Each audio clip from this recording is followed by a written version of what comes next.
ሰላም ጤና ይስጥልኝ እንደምን ቆያችሁ ከቻናል 1 ቴሌቪዥን የሚተላለፍላችሁ የዜና ሰዓታችን ላይ ትገኛላችሁ ከሀገር ውስጥና ከውጭ ያገኘናቸው መረጃዎች ወደ እናንተ እናደርሳለን ዜናዎቹ የመራብሪያችሁ ቆይታ ማድረገው ነው ፍራታ ጥላው ነኝ መልካም ቆይታ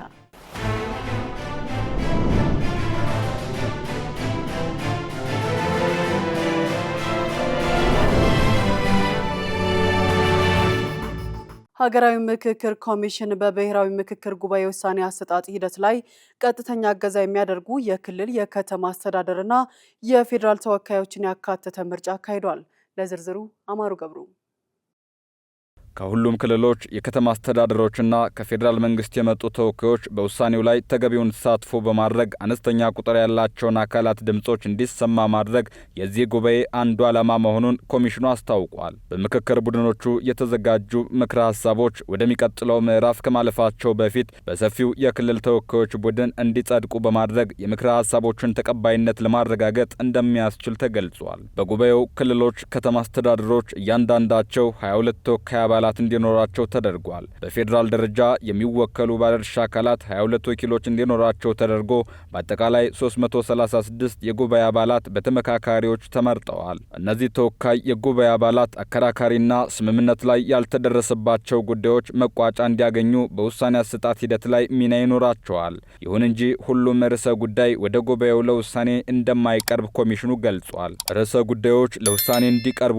የሚደረገው በስራ ቡድን ደረጃ የተወሰነ ውሳኔ ቢያንስ 3 ክልሎች ጉዳዩ በክልል ተወካዮች ጉባኤ እንዲታይና እንዲወሰን ግልጽ የሆነ ጥያቄ ለኮሚሽኑ ሲያቀርቡ ከአስማሚ ገብረ ኃይል ጥረት በኋላ በስራ ቡድን ደረጃ የሚፈለገው ድምጽ ባለመገኘቱ ውድቅ የተደረገ ጉዳይ ሲኖርና ጉዳዩ የህዝቦችን እሴት ማንነትና ህልውና አደጋ ላይ የሚጥል መሆኑ ሲታመንበት እንደሆነ ኮሚሽኑ ባስቀመጠው የውሳኔ አሰጣጥ መመሪያ ላይ ተመላክቷል። ኮሚሽኑ የጉባኤ አባላት ምርጫ ያካሄደው ከሐምሌ 22 2018 ዓ.ም ጀምሮ ሲመክሩ የነበሩ 16 ባለ 250 አባላት ስልታዊ ቡድኖች ሐሳባቸውን በቃለ ጉባኤ የጋራ በማድረግ በቀጣይ ለሚደረገው የ500 ተመካካሪዎች ቡድን ዝግጅት ማጠናቀቃቸውን ተከትሎ ነው።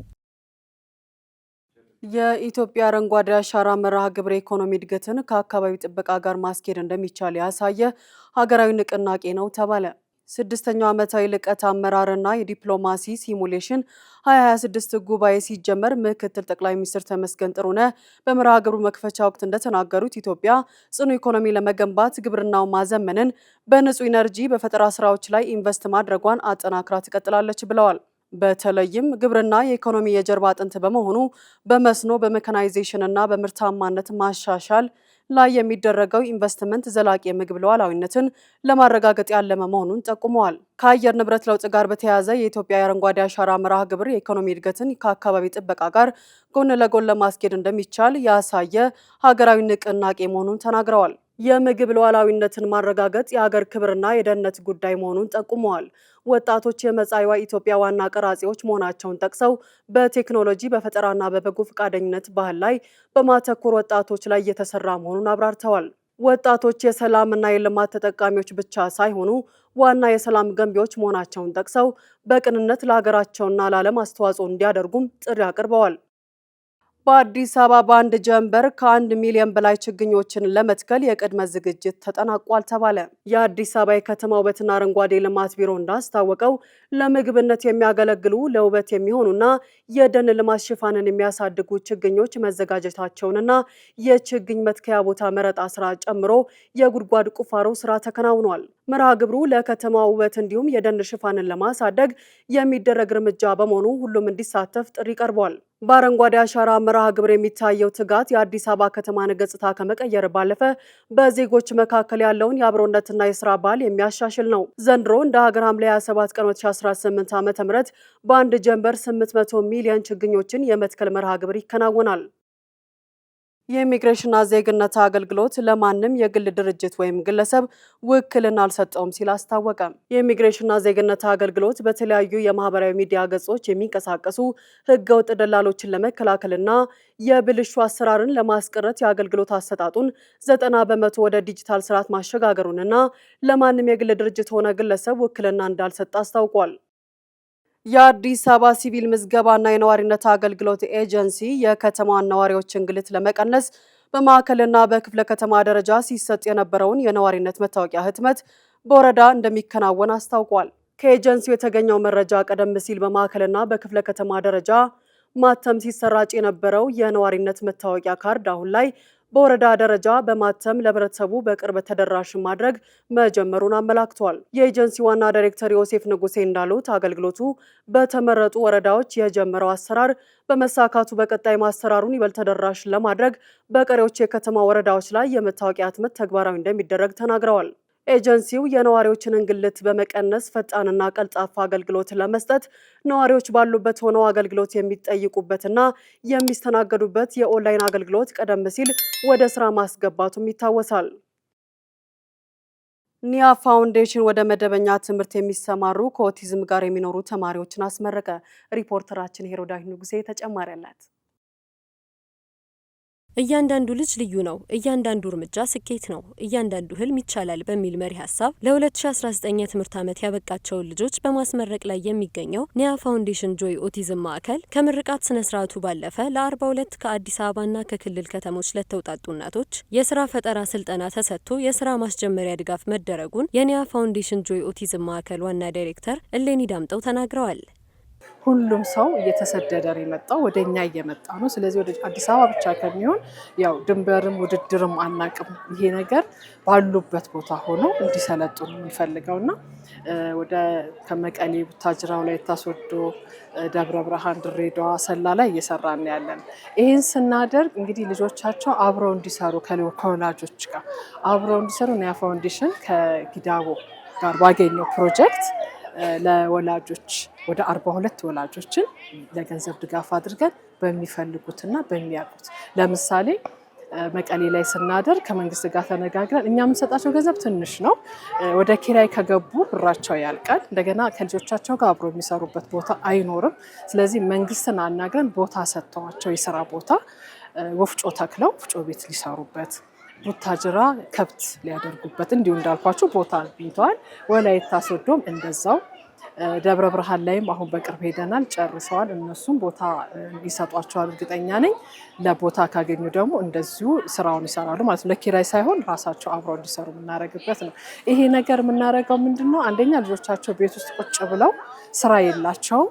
ሁለት ነገር ነው የምናጣው ማለት ነው። ስለዚህ ስራ እየሰሩ ልጆቻቸውን አብረው አካተው ወደ ትምህርት ቤትም አብረው እንዲሰሩ እያደረግን ነው። ፋውንዴሽኑ በዘሚ የኑስ መስራችነት አገልግሎት መስጠት ከጀመረ 25 ዓመታትን ያስቆጠረ ሲሆን በእነዚህ ዓመታት ውስጥም 120 ህጻናትን በስሩ ይዟል። በማዕከሉ ልጆቻቸውን ካስተማሩ ወላጆች መካከል ያገኙት ፋይዳ ምን ያክል ነው ስንል ጠየቅን። ሳዕዳ ሽኩር ይባላለሁ። የአብድረዛቅ እናት ነኝ። ስሜ ዘምዘም አሰፋ ይባላል። የአብድረህማን እናት ነኝ። አብድረዛቅን ከ8 ዓመት ጀምሮ አንከባክበው ጎረምሳ ያደረጉት እነሱ ናቸው። የፋውንዴሽን እኔ መስራች ነኝ። ቦሌ ዘምዬ ነፍሷን ይማረውና ገና ስትመሰርት ነው እንደከፈተ ሲሰማ ሄጄ 4ኛ ላይ ነው የኔ ልጅ ለድርጅቱ በጣም ከዛዝ ጀምሮ እንግዲህ ልጄ በጣም ለውጥ አለው። በጣም አስቸጋሪ ነበር፣ እንደዚህ አልነበረም።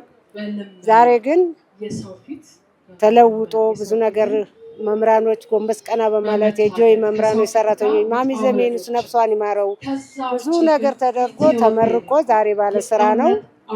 ከ12 ልጆች አንዱ ባለ ስራ ነው። ዛሬ 3 ዓመት ተመርቀው ደሞዝ ያገኛል። በየጊዜ ያመላለሱ ስልጠና ይሰጡናል። በየጊዜ ያመላለሱ ይሰጡናል። በዛው መስልጠና ነው ራሳችን ትግስት ይዘን ልጆቻችን ለማያዝ የምንበቃው። በጣም ከኛ ጋር እየለፉልን ነው ያሉት። ኒያ ፋውንዴሽን ጆይ ኦቲዝም ማዕከል አገልግሎቱን ይበልጥ ተደራሽ ለማድረግ በማስገንባት ላይ ለሚገኘው ህንጻ ሁሉም የድርሻውን እንዲወጣም ጥሪያቸውን አቅርበዋል። ይህንን ግንባታ ስንጨርስ በጣም ብዙ ልጅ ይማራል። በጣም እናወጣለን። ይሄ አንድም ነገር ወደ ኪስ የሚገባበት ነገር የለውም እና ይሄንን በደንብ ሁሉም ሰው ገብቶት አብሮ እንዲሰራ በጣም እንመኛለን፣ እንጠይቃለን። መምህራኖች ይደክማሉ፣ ይሰራሉ፣ ይተጋሉ፣ ድጋፍ ያስፈልጋል። ስለዚህ መንግስትም ሆነ መንግስታዊ ያልሆኑ ድርጅቶች ልጆቻችንንም መንግስት ዘወር ብሎ ይልና ይሄን ቤት እንዲጠናቀቅልን በዛሬው የምርቃት ስነ ስርዓት ላይ በኒያ ፋውንዴሽን ድጋፍ የተደረገላቸው ልጆች የተለያዩ ተሰጧቸውን አሳይተዋል። ማዕከሉ ከዚህ ቀደም 12 ልጆችን አሰልጥኖ ወደ ስራ እንዲቀላቀሉ ማድረጉም የሚታወስ ነው።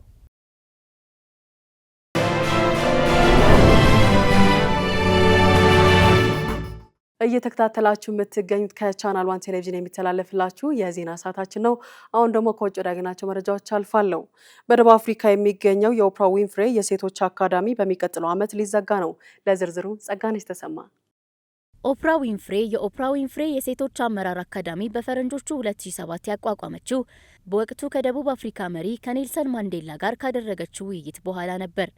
በወቅቱ ማንዴላ ወጣት ሴቶችን ማስተማር ያለውን ትልቅ ሀገራዊ ለውጥ አብራርተው የነበረ ሲሆን በትምህርት ቤቱ ምረቃ ላይም በአካል ተገኝተዋል።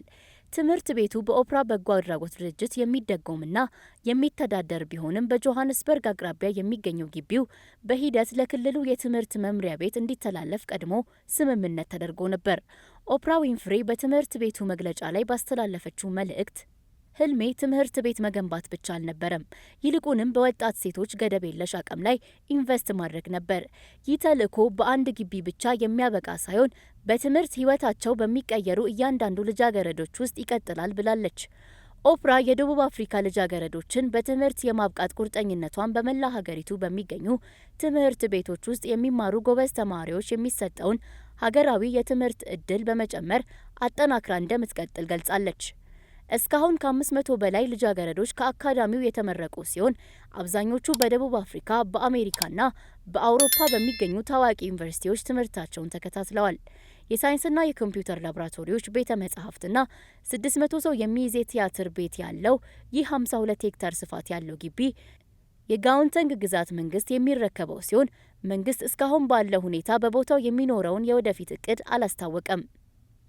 የጋውንተንግ ግዛት የትምህርት ሚኒስትር ሌቦንጋንግ ማይሌ በአሁኑ ወቅት በትምህርት ቤቱ የሚገኙ ተማሪዎች በሙሉ ያለምንም የገንዘብ ችግር ትምህርታቸውን እንደሚያጠናቅቁ አረጋግጠዋል። አንድ ከፍተኛ የእስራኤል ባለስልጣን በጋዛ ያለው የፍልስጤም ታጣቂ ቡድን ሐማስ በትክክል ትጥቅ ሳይፈታ ወታደሮቻችን ካሉበት ስፍራ አይወጡም አለ። ለዝርዝሩ አማሩ ገብሩ። ባለስልጣኑ ይህንን ያሉት ዶናልድ ትራምፕ የሰላም ቦርዱ በጋዛ ውስጥ ሐማስንና ሌሎች የታጠቁ ቡድኖችን ሙሉ በሙሉ ትጥቅ ለማስፈታት ስምምነት ላይ መድረሱን ከተናገሩ በኋላ ነው። ዓርብ ዕለት ትራምፕ እስራኤል በቀረበው ስምምነት በጣም ደስተኛ እንደሆነች በመግለጽ ለመካከለኛው ምስራቅ ትልቅ እርምጃ ሲሉ ገልጸውታል። ሆኖም የእስራኤል የቀኝ ክንፍ ሚኒስትር ኢታማር ቤንጃቪር ረቂቁን ተቀባይነት የለውም ሲሉ ውድቅ አድርገውታል። ይህም በአሜሪካ አደራዳሪነት ከስምምነት የተደረሰው የተኩስ አቁም እቅድ ሁለተኛ ምዕራፍ አካል ሲሆን ይህም በጋዛ ላይ የሚደረገውን ጦርነት ለማስቆም ያለመ ነው። ባለፈው ዓመት መስከረም ወር ይፋ የተደረገው ባለ 20 ነጥብ እቅድ የስምምነቱን አፈጻጸም የሚቆጣጠር የሰላም ቦርድ መመስረትን እንዲሁም ሐማስን ትጥቅ ማስፈታት፣ የእስራኤል ወታደሮችን ማስወጣትና የጋዛን መልሶ ግንባታ ያካትታል። ትራምፕ ዓርብ ዕለት በካምፕ ዴቪድ በተካሄደው የካቢኔ ስብሰባ ላይ ሐማስ ትጥቅ ለመፍታት በመስማማቱ ከእስራኤል ጋር መግባባት ላይ መድረሳቸውን ገልጸው እስራኤል በዚህ በጣም ደስተኛ ነች ብለው ነበር። ሐማስ የእስራኤል ጦር ከጋዛ ከመውጣቱ በፊት ትጥቅ ይፈታ እንደሆነ የተጠየቁት ትራምፕ በቀጥታ ምላሽ ባይሰጡም ጋዛ በጣም ውስብስብ ሁኔታ ውስጥ ትገኛለች ብለዋል። ሐማስ የጦር መሳሪያዎቹን ለሰላም ቦርድ እንደሚያስረክብም አክለዋል። የእስራኤል ጠቅላይ ሚኒስትር ቤንያሚን ኔታንያሁ ስለ አዲሱ ዕቅድ እስካሁን አስተያየት አልሰጡም። ነገር ግን አንድ ከፍተኛ የእስራኤል ባለስልጣን እንዳሉት የአገሪቱ አቋም አሁንም የእስራኤል የመከላከያ ሰራዊት ሐማስን በትክክል ትጥቅ ማስፈታት ካልቻለ ከአሁኑ ቢጫ መስመር አይወጣም ብለዋል። በህንድ የመጀመሪያ ደረጃ ትምህርት ቤት መምህር የሆነችው ስኔሃ ሻርማ የመጀመሪያ ሙሉ ደሞዟን ለ120 ምስኪን ህጻናት የትምህርት ቁሳቁስ በመግዛት የበርካቶችን ልብ በአድናቆት አሸንፋለች። ጸጋነሽ ተሰማ ተጨማሪ አላት። መምህር ስኔሃ ሻርማ የመጀመሪያ ደሞዟን ባገኘችበት ወቅት ለግል ፍላጎቷ ከማዋል ይልቅ ለዓመታት ስታግዛቸው ለነበሩ ምስኪን ህጻናት ማዋልን መርጣለች። በዚህም መሰረት በትምህርት ቁሳቁስ እጥረት ምክንያት ይቸገሩ ለነበሩት 120 የሰፈር ህጻናት አዲስ የትምህርት ቤት ቦርሳዎችን፣ የውሃ መያዣዎችንና ሌሎች የተለያዩ የመማሪያ ቁሳቁሶችን ገዝታ አበርክታላቸዋለች። በመምህሯና በህጻናቱ መካከል ጥልቅ ግንኙነት የተጀመረው መደበኛ መምህርት ከመሆኗ ከዓመታት በፊት ነበር። እንደ አውሮፓውያን አቆጣጠር ከ2019 ጀምሮ ባቾኪ ፓትሻላ የተሰኘ መደበኛ ያልሆነ የትምህርት ማዕከል በፈቃደኝነት በማቋቋም ከትምህርት በኋላ ለነዚህ ህጻናት እገዛ ስታደርግላቸውና ለመደበኛ የመንግስት ትምህርት ቤት ዝግጁ እንዲሆኑ ስታግዛቸው ቆይታለች። የቁሳቁሶቹ ዋጋ ለአንድ ልጅ ያለው ትርጉም ብዙ አቅም ላላቸው ቤተሰቦች የትምህርት ቤት ቦርሳ ወይም የውሃ መያዣ መግዛት በጣም ቀላልና አነስተኛ ወጪ የሚጠይቅ ነገር ሊመስል ይችላል። ሆኖም ግን ምንም አይነት የኢኮኖሚ አቅም ለሌላቸው በእነዚህ ምስኪን ቤተሰቦች ውስጥ ለሚያድጉ ህጻናት ይህ ስጦታ ወደ ክፍል ውስጥ በኩራት በተሟላ ዝግጁነትና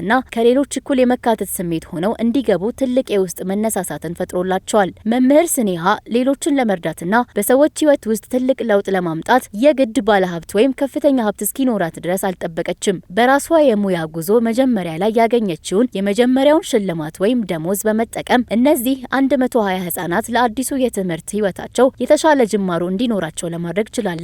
የመምህርቷ የመጀመሪያ ደሞዝ መገኘት ለእሷ አዲስ የስራ ምዕራፍ መጀመሩን ያበሰረ ብቻ ሳይሆን ለሙሉ ክፍል ህጻናት አዲስ የህይወት እድል የተከፈተበት ሆኗል። ይህ በህንድ የተመዘገበው ተግባር በሙያ መጀመሪያ ላይ የሚደረግ መልካም ስራ በአንድ ማህበረሰብ ላይ እንዴት የጎላና ዘላቂ ለውጥ ማምጣት እንደሚችል ትልቅ ማሳያ ነው። አንድን አይፎን 17 ፕሮ ገዝቶ ለመያዝ በስዊዘርላንድ 3 የስራ ቀናት ብቻ እንደሚያስፈልጉ ተገለጸ። አዲሱ አይፎን 17 ፕሮ በዓለም አቀፍ የገበያ ላይ የሚሸጥበት የገንዘብ መጠን በየትኛውም የዓለማችን ክፍል ተመሳሳይ ሊሆን ይችላል። ነገር ግን አንድ ግለሰብ ይህንኑ ስልክ ገዝቶ ለመያዝ የሚያወጣው የስራ ጊዜና ድካም ግን እጅግ የተራቀቁ የኢኮኖሚ እውነታዎችን ያንጸባርቃል ተብሏል። ይህንን የገቢና ኢኮኖሚ ልዩነት በግልጽ በሚያሳየው መረጃ መሰረት በስዊዘርላንድ የሚኖር አንድ ሰራተኛ አዲሱን አይፎን 17 ፕሮ ለመግዛት 3 የስራ ቀናት ብቻ የሚያስፈልጉት ሲሆን በፊሊፒንስ 101 የስራ ቀናት፣ በህንድ 160 የስራ ቀናት እንዲሁም በመካከለኛው አፍሪካ ሪፐብሊክ ደግሞ 540 የስራ ቀናት ሙሉ መስራት ይጠበቃል ነው የተባለው።